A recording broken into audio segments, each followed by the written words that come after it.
Superman 78, The Metal Curtain issue 5, heads to the Nevada desert, where General Sam Lane meets with Superman and his daughter Lois, who awkwardly tries to introduce Superman to her father, but Sam is well aware that they like each other, wanting just to move on to better matters. Sam hopes that Superman is right, and he will show, and the hero points out the meeting is right on time. Down the dusty road comes a limousine, and out of it comes Lex Luthor and his two girlfriends. Sam calls him a criminal and a traitor for what he has done, wanting him thrown back in Leavenworth before sundown. But Lex knows that won't be happening, since he only agreed to meet here because Superman promised him he would be safe, and the hero is a stickler about keeping his word. Superman warns the villain not to press his luck, wanting to know all about Metallo.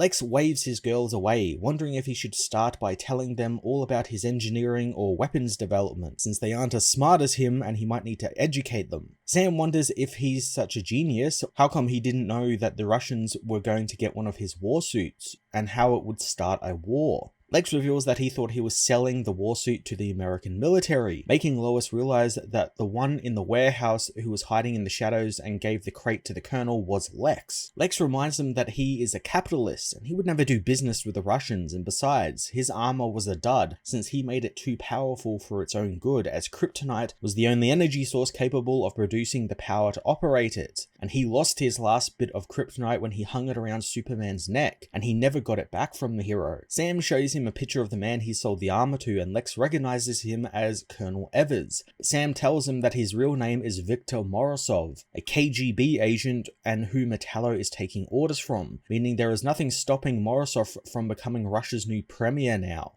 Sam wants to know how to stop the armor permanently, but Lex doesn't want one of his inventions destroyed, as he is the most diabolical criminal prodigy of their day. Sam tires of his boasting, wanting him to tell them how to do it, so Lex reveals they can't just destroy it with conventional military arms, calling the general complacent since he knew Superman would always be there for them. But Metallo is a Superman killer, and unless they shower nukes on the Kremlin, they are all going to be speaking Russian very soon. Captain Nikolai meanwhile pounds his fist into the concrete wall of the bunker he's in. Morozov understands his anger, but warns him that this isn't the time to lash out. Nikolai screams that Morozov said that the armor would be invincible against Superman and the hero would be his to kill, but he made him look like a fool. Morozov demands his silence since the man is angry and his hate for Superman is to their benefit. He reveals that the attack in Washington allowed them to learn some things, like revealing the armor's only weakness, which their engineers have already patched up. But more importantly, they also learned how cunning and devious the Americans are, and that they would rather cheat than meet them in a fair fight.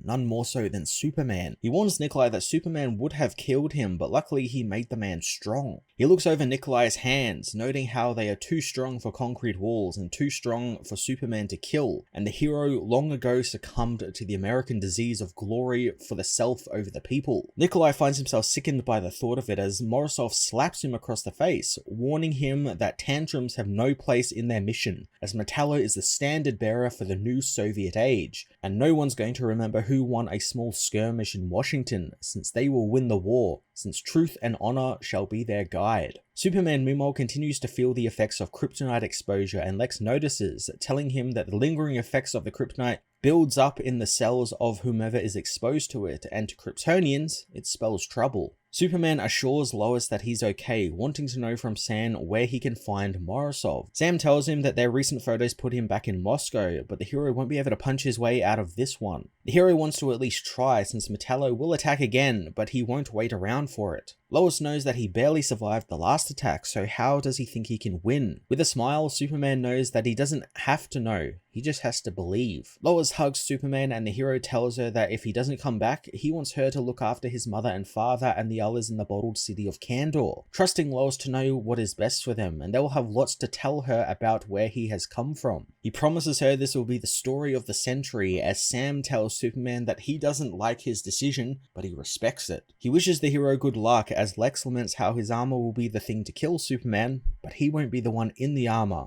But he won't know which way he will want it until it is over. Superman takes off, thanking Lois for everything, and Lex tells him not to mention it. Superman heads to Moscow, landing in the city's square.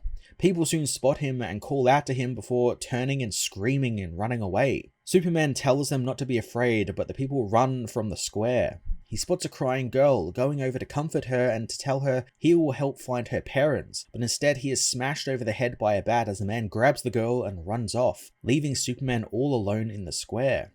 In a command bunker nearby, the Russians prepare to launch an attack on Superman. Nikolai comes by, demanding to know what is happening, and Morozov tells him of Superman's arrival in Moscow, believing they can use this to their advantage. Nikolai wants to attack immediately, but Morozov doesn't want to, since now they are on the defensive, meaning they control the narrative, and every soldier who dies will be at the hands of Western aggression. Morozov eagerly proclaims that this will be their Pearl Harbor, but Nikolai grabs him, telling him they don't need soldiers since they have Metallo. Morozov tries to rein in Nikolai, but Metallo's eyes begin to glow a bright green as he tells his handler that their maneuvers have cost them too many chances, and he will not have his taken away from him by the man. He tosses Morozov across the command room, storming out and through a squad of soldiers who come and try and stop him. He smashes his way into his armor's bunker, proclaiming that the people will not be denied. Superman meanwhile calls out to anyone, telling them that he isn't there to hurt anyone. His super hearing picks up on a sound as he is blasted by a kryptonite beam from Metallo.